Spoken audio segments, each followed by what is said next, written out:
Chairman. Mr. Secretary, I have some concerns because I can recall your immediate predecessor sitting here, and he said almost exactly the same thing that you said about the budget, that they would not spend a dollar more, and yet we received such drastic cuts that you've heard Mr. Engel speak about and other members. So I'm worried about that aspect of it.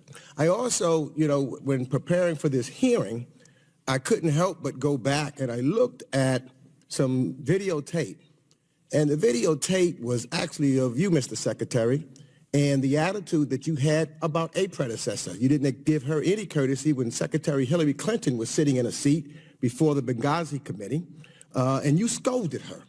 You went after her with venom. I couldn't believe the tape when I saw it, and you basically went after her about the QDDR report, which you said only included 2 pages of diplomatic security.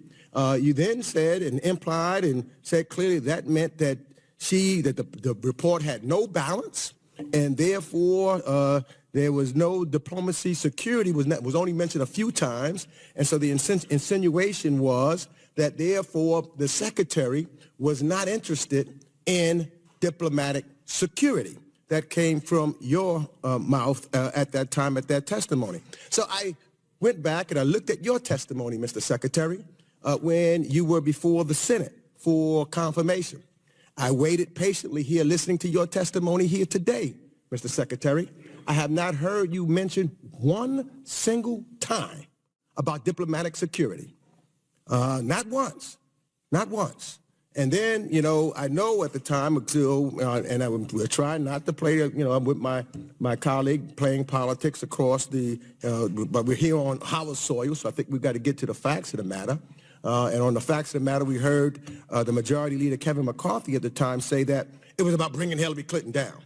And so I hear that maybe giving you the benefit of the doubt, if it wasn't about bringing Hillary Clinton down at the time, then I ask you, Mr. Secretary, should we conclude that because you've not mentioned it one time, not once, should we conclude based upon that fact that you do not care about diplomatic security, Mr. Secretary?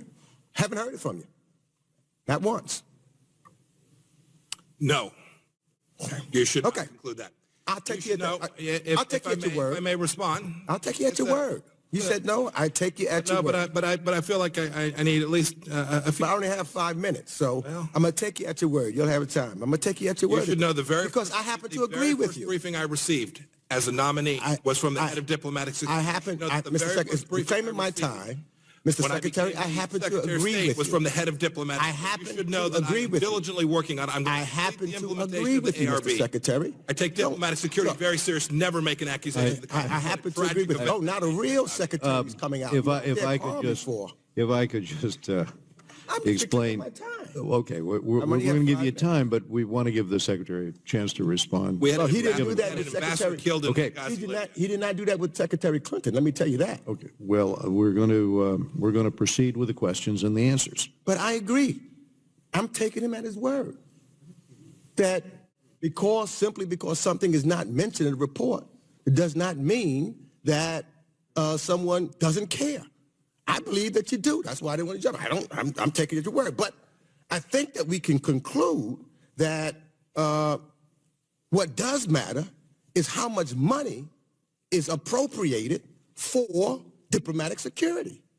And in this whole thing, when I look at the budgets that was for diplomatic security, I saw that in fiscal year under the Obama administration, over $3 billion went to diplomatic security. But once President Trump came in, I see it went down to $2.1 billion, and fiscal year 19 down to $1.6 billion. So the budget or the money for diplomatic security has gone down about 45% from the Obama administration. So where is the concern now, on the side of the aisle, of this administration about diplomatic security? Diplomatic security is not about dollars expended. It's about delivering real security. It's about getting the right outcomes. It's about having the right people in place. It's about being thoughtful about where you put people. We're going to take risks. We're going to be an expeditionary State Department. I think President Trump demands it. I think each of you do as well. But I'll take a backseat to no one with respect to caring about and protecting the people that... Nor did Hillary Clinton take a backseat to no one for what she did and about diplomatic security in this country. Okay. Order. Next in the queue is Mr. Dana Rohrabacher of California.